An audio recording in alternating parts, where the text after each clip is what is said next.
Right, we've gone through those cycles in the 20th century over and over again, people wanting the big strong man on the white horse, that Napoleonic or Hitlerian figure to save them. Worldwide, people know government is the conduit through which megacorporations loot and rob the people. But clearly, and the Rand Corporation and others admit this, and there's Pentagon reports out, of course, that we've covered and you've covered, where they talk, and the UN was out last week saying, oh my gosh, the financial collapse is going to cause, social unrest. We better have increased security, i.e. police state, to suppress the population. But if the bankers have gutted things so badly that major police departments are laying off upwards of half of their officers, they're not going to be able to carry this out. But we've seen an acceleration of the MIAC and Homeland Security reports. It was on Austin News last night that the government and others are, quote, training locals to look for right-wing extremists. And, of course, it came out 2 weeks ago, and the head of Homeland Security in Pennsylvania had to step down. A foreign company was there being paid by the state to spy on members of the legislature, mainline Tea parties, gun groups, anti-war groups. So they've got this secret police grid out there. And when we look at the scapegoats that have been chosen, it's Alex Jones, it's Ron Paul. And so we're the people exposing the real problem.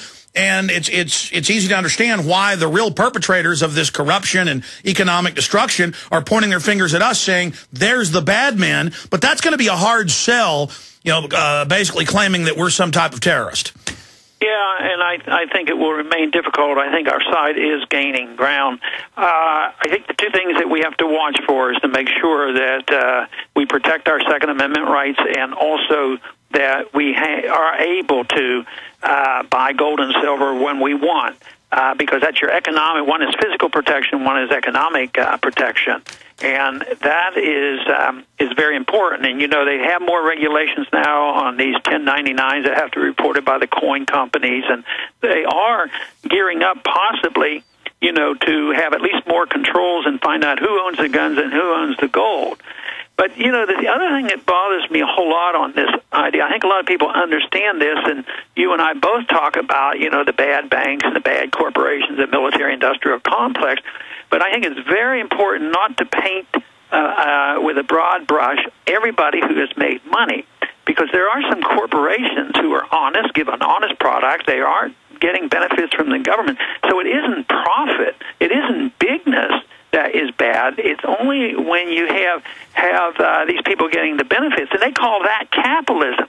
And we have to sort that out. Yeah, that's not capitalism. That's key, because these social engineers, as you know, are very smart. They're building all this anger towards the free market. They're calling this inside crony capitalism to demonize the free market. And as things implode, the collectivists are going to try to sell the giant horde of poor people on looting what's left of the middle class in the name of socking it to the rich guy. And they have to also remember that in fascism, the title of companies in the land doesn't go over to the government, and it just is the control. So the controls are there. What can you do in business these days without asking permission from 32 different agencies of government, and the use of your land? The taxation and the use of your land is so onerous that we really have lost it, and yet we still have the title and responsibilities for it in order to generate the tax revenues that they want. So separating that out too often, the left will complain about a lot of things we're complaining about, but whether they're confused on economics or whether they do it on purpose, they are, really promoting socialism, so they like the idea of bashing corporations. But at the same time, we have to separate the two, the corporations that earn an honest living versus the one that live off the people. Well, we know the big mega Fortune 100, almost to a company, are pro-globalist, pro-collectivism, to collectivize our wealth and transfer it offshore. They are the engineers of socialism, of all of this, New World Order garbage that we're seeing. We've only got about 8 minutes left with the congressman. I want to move quickly, Cernigan. We're very appreciative for you joining us and all the great work that you're doing in Washington. We also see the system coming in against free speech, trying to regulate, tax the internet, ordering ISPs outside of law. I saw the headline last week where Obama said, well, he wants ISPs voluntarily to shut down websites if the government asks, just outside of courts. They're openly admitting we need a kill switch to turn the web off to keep you safe. The system is really getting scared of the internet because of the alternative media. Can you speak to that?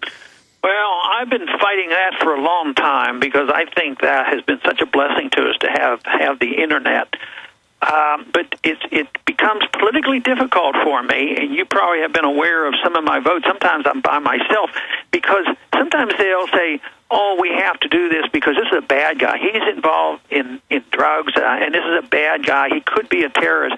He's a bad guy because he does pornography, and on and on. I mean, they pick the most vicious-looking people that have made use of the internet. Therefore, you say, oh, well, we're going to regulate them, not realizing that if you can preempt anybody that might be on the internet because they might be a bad person, that means they can preempt us. It's a prior restraint on our right to speech.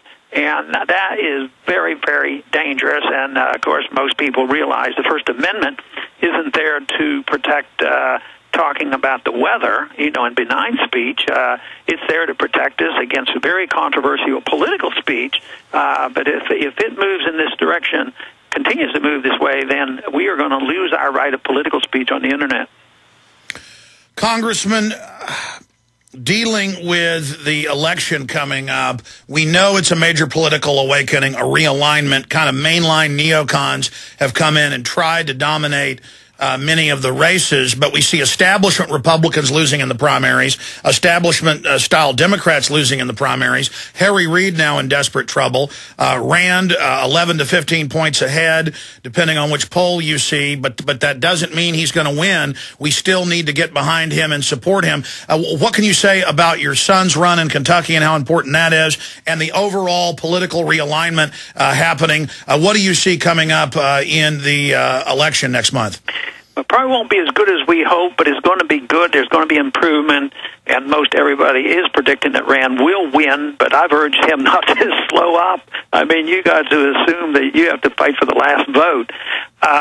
But, there will be a change. It will be a message, but, we probably won't get the Senate, and the Republicans still have to prove themselves that they've learned a lesson, and if they do pass some good legislation and resist, then they face vetoes. So there's not going to be a dramatic change. There may be a significant improvement in just confidence in the system, in that maybe we can slow Obama up, which would be pretty good. Just think that if we'd have had a strong Republican House, just even a House, maybe Obamacare wouldn't have been passed. Maybe we would have been able to prevent some of these things. And since you bring that up, just two final quick questions. Did you see the USA Today article where McDonald's and 29 other firms have been given a federal government exemption? They don't have to buy health care, but 29 million plus other small businesses do. Is that not incredible discrimination and literal divide and conquer, where if you are a big corporation, you don't have to follow the same rules as the people? Yeah, it doesn't sound like equal protection under the law. And if he were... The Constitution is very clear. If you are going to have a law, write a law for any of the legitimate functions of the federal government, it has to be uniform. And here, what have they done here? They have not made it uniform. They shouldn't have made the law in the first place. It was illegal. So then now when they're implementing it, it's not even legal either because it's not uniform. So, and that means that those numbers of people say, oh, okay, I don't have to worry. They took me out of it. But just think, maybe the insiders think, hey, if we have everybody, working at McDonald's and other places, and then they're losing their jobs, or their salary, or the salaries go down, or something like that, then they might have, exerted a lot of pressure. So, no, equal justice on the law, that principle should apply, and they shouldn't be allowed to do that. Well, it just shows how every basic canon of our republic, of our Bill of Rights and Constitution, is just being completely flushed. Final question. We've got about a minute and a half on this, so you've got some time. I'm sure you've seen the Robert Shapiro quotes about what Obama needs is a major Oklahoma City or 9/11 attack so he can appear strong. Governor Ridge last year, the former head of Homeland Security, admitted that in 2004 for the election, the Bush people ordered him to put out fake terror alerts. which is literally yelling fire in a theater for political gain. Now we see all these new terror alerts with specific targets right before the election. Does that smack of an October surprise? I mean, even if attacks don't take place, just the act of saying the terrorists are going to get you and new bin Laden tapes. I mean, does that look suspicious to you, Congressman? Well, I think it's just routine. I think that statists always want to generate fear in the people, whether it's economic fear or fear of somebody invading and want to attack. Because then if you don't go along with what the government tells you, then they can paint you as being unpatriotic and un-American. So in order for them to survive, and them means those people who like big government and statism and world empires, they have to have support from the people. And the people will tend to give the support if they get frightened enough, like after 9/11, they were quite willing. You heard the statement, well, I know I have to give up my freedom, but I'd rather them do that than be killed, and they were willing to sacrifice their freedoms. So fear is the tool of the thugs in government, the authoritarians. They need to beat the drums. And then there's, once again, it's this thing crying wolf.